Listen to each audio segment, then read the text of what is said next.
Welcome to the deep dive. Yeah. Today, we're taking a whole stack of sources, investor reports, stager manuals, even tax codes, and we're turning them into a blueprint. A Mm. blueprint for probably the single most important room in any house, the Yeah, kitchen. absolutely. It's called the heart of the home, right? But for a smart real estate strategist, it's really the highest leverage asset you can work with. It's like the engine of value recovery. That's exactly the right way to frame it. Our mission today, it's explicitly financial. We're not just looking at pretty pictures or, the latest fads. Right. We're analyzing kitchen renovation purely through the lens of maximizing your return on investment. We've pulled together insights from analysts who focus on strategies like BRRRR, from financial pros who really get into the tax code, and staging experts who understand that split-second buyer psychology. Okay, let's unpack this then.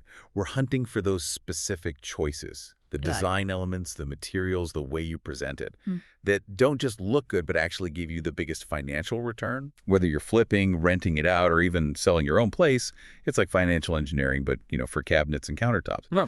Okay, so when you talk to those buy and hold real estate investors, Okay. the ones who are successfully funding deal after deal, there's one acronym you hear constantly, PRR. Yeah, BRR. R, rehab, rent, refinance, repeat. It's all about freeing up capital, right? Mm-hmm. But how does the kitchen renovation specifically fuel that cycle? Well, the kitchen is basically the engine room for BRRR. When you do it right, the BRRR method hits two amazing compounding goals. First, it gets your initial capital back really fast. Okay. And second, by doing that, it drastically boosts your ROI, your return on investment. Because when you get to that refinance stage, that third R, the kitchen is almost always the single biggest factor driving the property's appraised after repair value, the ARV. So if I spend, say, $15,000 smartly on a kitchen upgrade, and the appraiser says the house is now worth $30,000 more because of it? Yep. I could potentially pull out that entire $15,000 tax-free during a cash-out refinance. Precisely. You've just swapped your cash for a long-term, probably low-interest mortgage. Now you've got that capital back to put into the next property. Right. Repeat the cycle. While your tenant is paying down the loan on the first one. And because your actual cow investment is now super low, sometimes close to zero, your cash-on-cash returns can look, well, astronomical. Okay, that sounds quite a bit like house flipping, adding value through renovation. It's similar, yeah. But the risk management is a bit different, and it really starts with what you pay for the property. Which brings us to the famous 70% rule. Or infamous, depending on the deal. Yeah, could be. But the 70% rule is really fundamental risk control for any value-add investor. It's that rule of thumb flippers use to figure out the absolute max they should pay for a fixer-upper. Okay. It basically forces you to build your profit margin right into the purchase price from day one before you even pick up a hammer. Walk us through how that calculation works, because that number ultimately dictates how much you can even spend on the kitchen itself. Absolutely. So the rule says your maximum purchase price should be 70% of the after repair value, the ARV, minus what you expect the total rehab cost to be. Okay. Let's use a simple example from the sources. Say you find a place that, once it's fixed up, should sell for $150,000. That's your ARV. Right. And you figure the whole rehab kitchen, bathrooms, maybe roof, HVAC will cost around $30,000. Right. So first, you calculate 70% of the ARV. $150,000 times 0.7, that's $105,000. Okay. Then you subtract your estimated rehab costs, the $30,000. That leaves you with $75,000. That's your absolute maximum purchase price. And that 30% difference covers. That buffer covers your holding costs, realtor commissions, title fees, unexpected issues, and crucially, your profit. So if your kitchen renovation quotes start pushing that $30,000 total rehab cost higher, you're immediately eating into your buffer and potentially violating the rule. So the design choices we'll talk about in a bit are directly tied back to this upfront financial discipline. Yeah. Okay, let's shift back to the investor holding long term. Once the kitchen's done, property's rented. The government actually helps pay for some of those shiny new components. That brings us to depreciation. Yes, and this is where real estate investment really has an edge over other assets. The IRS gets that while the building structure itself lasts a long time, depreciates slowly, over 27.5 years for residential. Right. Certain parts wear out much faster. So for investors, especially landlords, a smart renovation lets you take accelerated depreciation deductions. That means bigger tax savings sooner. What are we actually talking about, practically speaking, when we say accelerated depreciation for a kitchen? We're talking about specific asset classes the IRS defines. The basic structure is 27.5 years, straight line. But things inside the building like appliances, cabinets, certain types of flooring, lighting fixtures can often be broken out and depreciated much faster, usually on 5-year or 7-year schedules. This is often formalized through something called a cost segregation study, especially on larger properties. Okay, let's get granular here. Which kitchen parts fall into those faster categories? That's the detail people need. Generally, the 5-year class includes things like your kitchen appliances, the fridge, dishwasher, stove, microwave. Their expected useful life is shorter, so you write them off quicker. 5 years. Okay. Then the 7-year class often includes things like the cabinetry, maybe specialized plumbing fixtures, certain types of flooring like that durable tile we'll probably recommend later. By allocating the costs correctly to these shorter lifespans, you generate larger deductions up front, which can offset your rental income and lower your overall taxable income significantly. Hold on. I need to pause you there on depreciation. Our sources really stress something here. They said every investor must take the depreciation deduction each year, even if they don't strictly need the write-off that year. Why is that so critical? Yes, absolutely critical. It's because of the depreciation capture rule.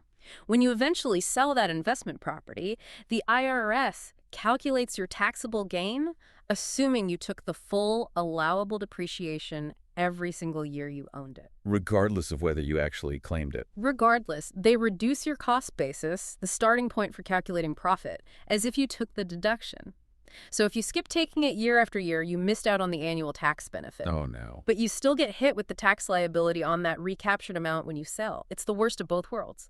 So taking the depreciation every year is basically mandatory from a financial strategy standpoint. Wow. If you have enough passive income to use the loss, great.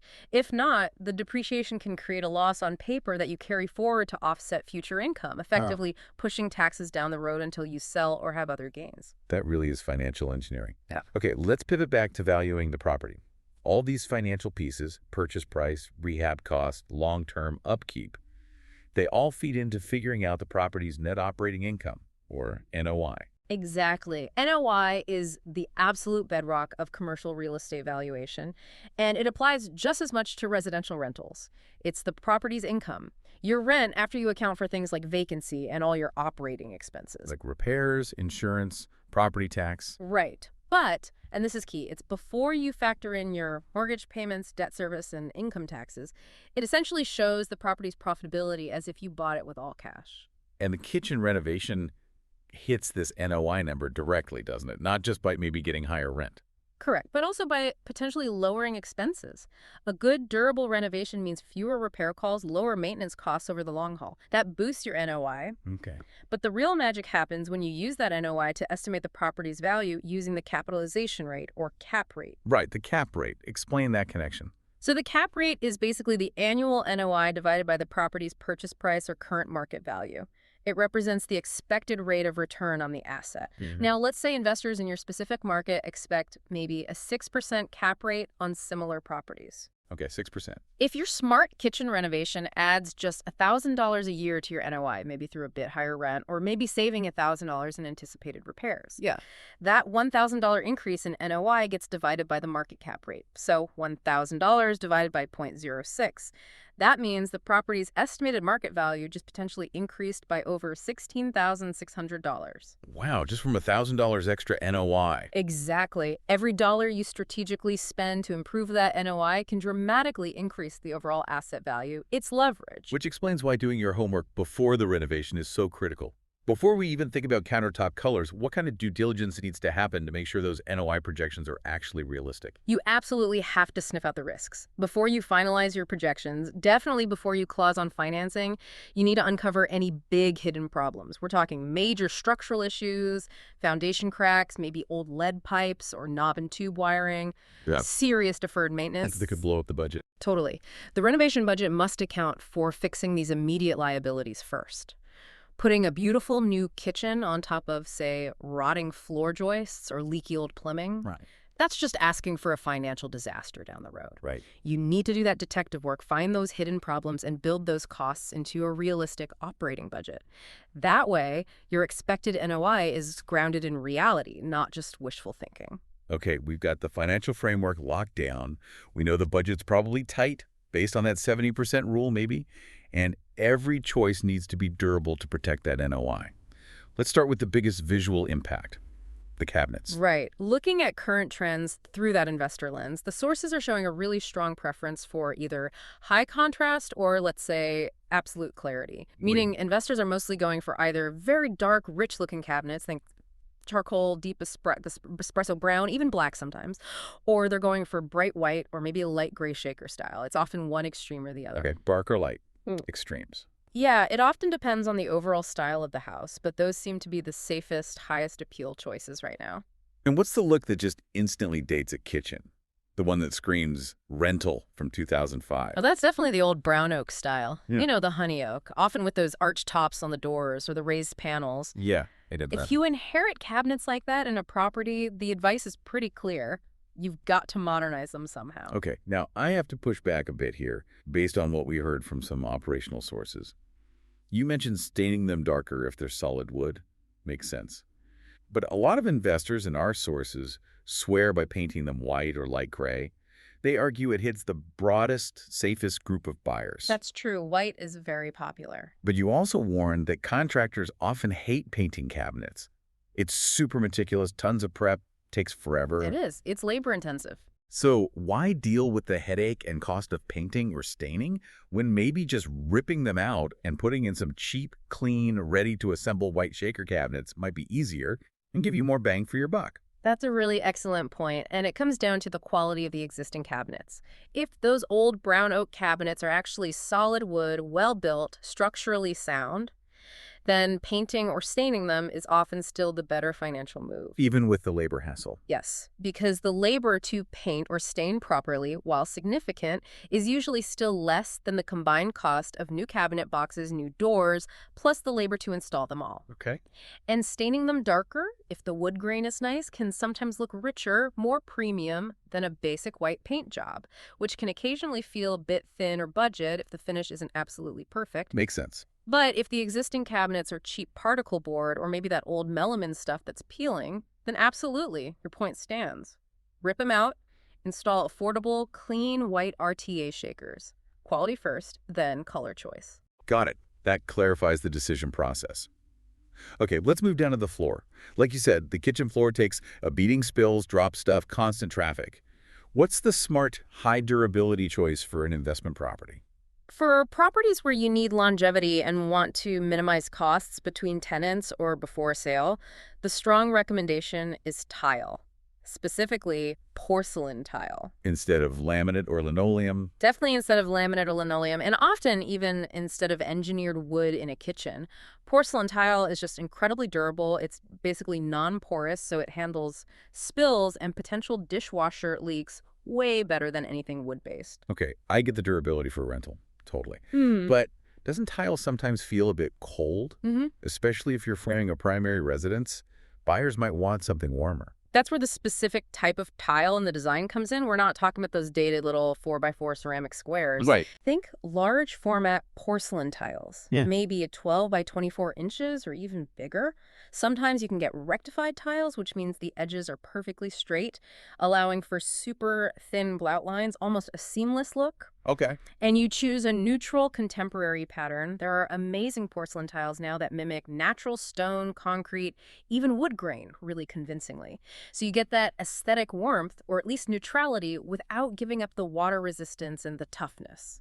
And you mentioned earlier, for investors doing those bread and butter fixer-uppers, using tile might actually sit the budget pretty well. Exactly. Kitchens in typical investment-grade houses or starter homes are often, reasonably sized, but not enormous, usually designed for efficiency because the total square footage isn't huge. Yeah. You can often afford to use a slightly more premium, highly durable material like a good porcelain tile or maybe even solid hardwood without completely blowing up your total flooring budget for the project.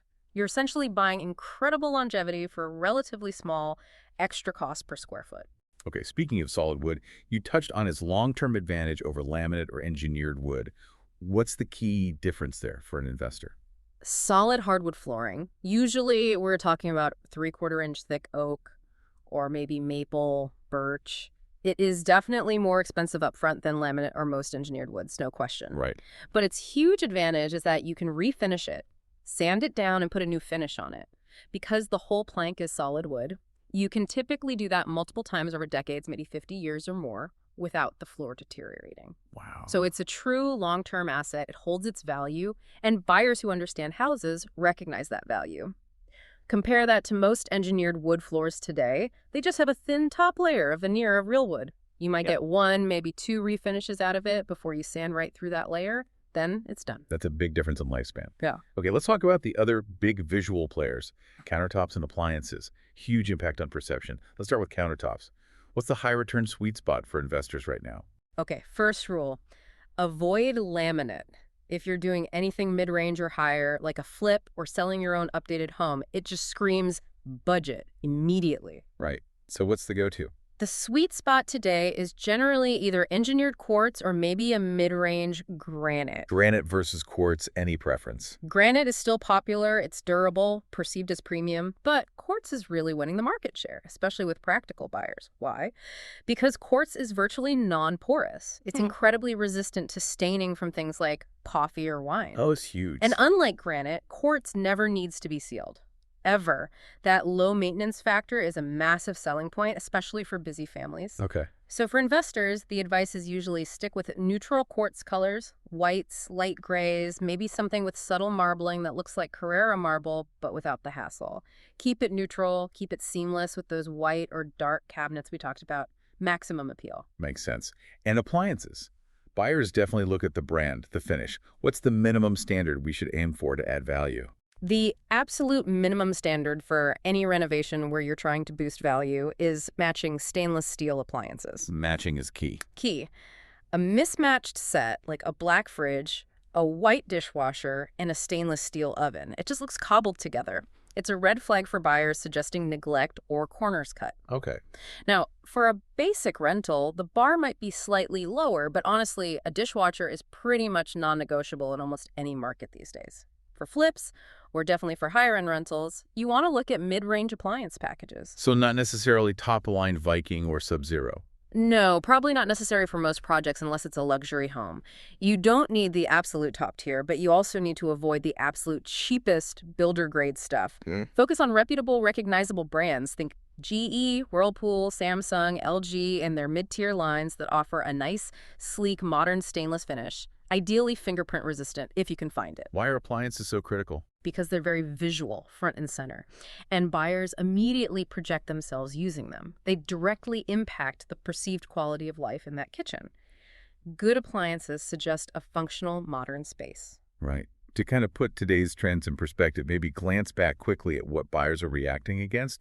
What did kitchens look like historically that we're moving away from? Yeah, it's interesting. If you look back at, say, 1930s kitchen design features, it's a total counterpoint to today. Back then, the emphasis was often on very light colors, but different ones, beige, pale yellow, maybe mint green. Glossy linoleum was the high-tech flooring. Wall tiles, often colorful, were sometimes placed edge to edge without the thick grout lines we typically see now. And upper cabinets were becoming standard, but often as sort of blocky individual cupboards rather than integrated runs. Huh. Different world. Totally. It just helps frame how much modern design prioritizes those clean lines, neutral palettes, and high-performance materials that simply didn't exist back then. Okay, one last critical point before we leave materials. We touched on it before, but it bears repeating. Structural integrity, specifically moisture and mold. This can kill value fast. Yes. This is the absolute golden rule that has to come before any cosmetic work. Any sign of a moisture problem, a water stain, dampness, musty smell, it must be traced back to its root cause and fixed before you even think about mold testing, remediation, or putting up new drywall. So don't just bleach the mold spot and paint over it. Absolutely not. You have to find out why it's wet. Is it a leaky pipe inside the wall? Is the roof leaking and water running down? Is there a crack in the foundation letting moisture in? You have to fix the source. Because otherwise... Otherwise, the mold will come back. You're guaranteeing yourself an emergency repair down the line, probably right after you finish your beautiful renovation. You'll end up tearing out brand new cabinets or flooring to fix the original leak. Right. That detective work, finding the source of the water, is step one. Non-negotiable. All right, so the renovation's done. We use smart, high ROI materials. Everything's installed. Now we're ready for buyers or tenants to see it. We've moved from the spreadsheets and the power tools to the psychological finish line. Presentation. How do we make sure everyone who walks into this kitchen instantly sees their future in it, not our leftover mess? It's so true. The kitchen isn't just another room on the checklist. It often functions as the psychic heart of the property. It's where potential buyers subconsciously imagine their lives unfolding, the holiday meals, entertaining friends, those everyday family The conversations. emotional center. Exactly. But here's the problem.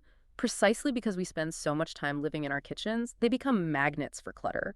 And clutter is the absolute enemy of that aspirational vision. It shatters the illusion instantly. Can you give us a really concrete example? How can just like everyday clutter actually derail a potential sale? Oh, one of the stagers in our source material shared a perfect story. They'd staged this beautifully renovated kitchen, looked amazing. But the homeowners insisted on leaving up this huge magnetic whiteboard right by the door. Okay. What was on it? The family's entire life admin, complex soccer practice schedules, doctor's appointments, a running list of chores. You get the picture. Oh boy. So a potential buyer comes in, a busy professional couple. They take one look at this overwhelming schedule board, and the wife apparently just turned to her husband and said something like, "I'm trying to buy a house to escape this kind of chaos, not inherit someone else's to-do list." They checked out mentally right there. Wow. Just from a whiteboard. That little piece of administrative clutter completely destroyed the fantasy of a serene, organized life in that new kitchen. So the rule is surgical removal of anything too personal or administrative. Calendars, shopping lists, kids' artwork plastered everywhere, refrigerator magnets, those little throw rugs that chop up the floor space. Even water coolers. Yeah, bulky things like water coolers if they're freestanding. Yeah. Anything that screams daily grind or personal clutter needs to go. You want buyers to see a clean, elegant, neutral slate they can project their life onto. Okay, speaking of clean slates and visual perception, there's that classic staging trick real estate agents use to make rooms, especially maybe smaller kitchens, feel much bigger than they are. Ah, yes, the illusion of space. It's fundamental staging psychology. A room where you can see a lot of the floor space instantly feels larger and more open, more airy. That'd do it? Well, stagers deliberately minimize the amount of furniture and especially rugs on the floor. In a kitchen, if you have any freestanding pieces, maybe like a small rolling island cart or an extra pantry cabinet, the trick is to choose shallower models. Shallower. Yeah. Standard kitchen base cabinets are typically 24 inches deep. If you bring in a freestanding island or a baker's rack or something, try to find one that's only maybe 12 to 16 inches deep. Oh. That much shallower profile means your line of sight across the floor isn't interrupted as much. It visually extends the floor space. That simple choice can really trick the eye into perceiving the whole room as significantly larger and improving the sense of flow. Clever. Okay, what about color? It plays such a subtle but powerful role in mood and perception. How should we use color strategically in and around the kitchen to pull buyers in? The main goal with color strategy and staging is really about creating visual continuity and cohesion and maybe gently guiding the eye. One tactic is using contrasting colors in spaces that are visible from the main entry point of the house. How does that work? Well, say the main living areas or the walls visible down a hallway are painted in cooler tones, soft blues, greens, grays. You might then use a slightly warmer complementary neutral like a warm white or popular greige in the immediate entry hall. Okay. That subtle contrast creates a bit of visual interest and helps draw the buyer's eye further into the home, towards those cooler spaces. It creates a welcoming transition. And inside the kitchen itself? Inside the kitchen, stick mostly to those safe, appealing neutrals we already discussed, the white, gray, or dark cabinets, the neutral quartz countertops. For wall colors, again, neutrals are generally best. If the kitchen doesn't get a ton of natural light, you can use slightly varying tones of the same neutral color on different walls or maybe the backsplash. This helps capture and reflect light, making the space feel a bit deeper and more cohesive. So neutrals are key for letting buyers imagine their own stuff there. Exactly. Neutrals are safe because they don't impose your specific taste too strongly. They allow the buyer to easily project their own style onto the space without being distracted or put off by a bold color choice they might hate. Okay, the physical staging is said. But there's another piece. The confidence and knowledge of the person actually showing the house, whether it's the seller or the agent. If you've gone to all this trouble with the finances and the materials, they really need to, know their stuff about this kitchen, right? Oh, absolutely vital. Critically important. The agent or the seller is acting as the buyer's primary source of information, of validation. If a buyer is starting to fall in love with the feeling of the kitchen, Yeah. their next step is offer to look for logical reasons to justify that feeling. They'll start asking questions. The person showing the house must be able to instantly rattle off the key details. Like what specifically? Everything. What's the specific brand of the dishwasher and oven? What exactly is this countertop material called? Is it quartz? Which quartz? What's the square footage of the kitchen? How deep are these pantry cabinets? When was this renovation actually completed? What kind of flooring is this? Is it porcelain or ceramic? Wow. Okay. Memorize the spec sheet. Pretty much. Being able to provide that information immediately, All right. confidently, it projects competence, professionalism. It confirms for the buyer that this is a quality renovation, that thought went into it, and it reinforces the value they're starting to perceive. If the agent fumbles or says, I think it's granite, maybe, the buyer starts to doubt. Right. They start questioning the whole thing. Exactly. It undermines the trust and the perceived value. And that leads perfectly into the fundamental psychology of why people buy homes in the first place. Yeah. We started this whole discussion with finance, hard numbers, materials, but ultimately you close the sale based on emotion, which they then back up with logic. That's the absolute core truth of almost all major purchases, especially homes. People buy things because those things appeal deeply to their emotions, their aspirations, their unmet needs. How they want to live. Precisely. Then they use the facts, the data, the logic, all those details the agent just hopefully memorized to rationalize that emotional decision to themselves, to their partner, to their family. Makes sense. So the real job of the seller, the agent, the staging, the presentation, it's all about tapping into and meeting the buyer's deepest emotional needs. You want them to walk in and feel like, yes, this is where I belong. My life will be better here, healthier, happier, more organized, whatever their specific aspiration is. So it's the difference between just saying, yeah, the countertop is pentel quartz, color is Calcutta, versus saying something like, imagine making Sunday morning pancakes right here on this indestructible quartz surface.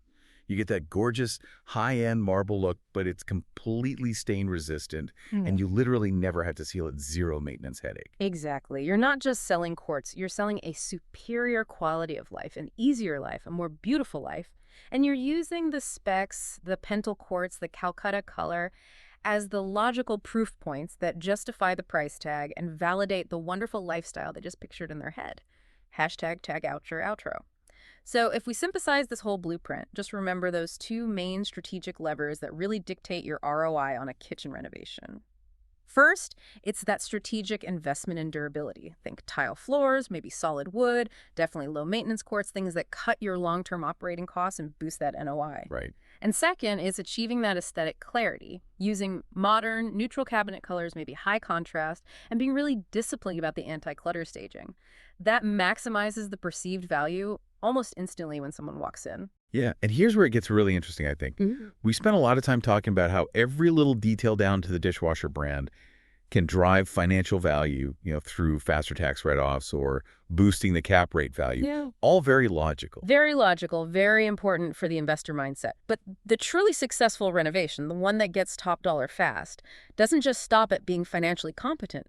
It absolutely has to deliver on an aspirational story, a narrative. Okay, so here's the final provocative thought for you, the listener, to mull over. All those specific details about your kitchen, the brand names, the material specs, the square footage, those are the logic points. They're the rational justification for the price. But what is the specific emotional need that your strategically renovated kitchen is fulfilling for that ideal buyer you're trying to attract? If you really want to nail the sale, you need to be able to articulate not just what the granite is, but the better quality of life, the feeling, the aspiration that this new granite top kitchen actually enables. Answer that question clearly. And you've probably closed the deal emotionally before they even start running the numbers.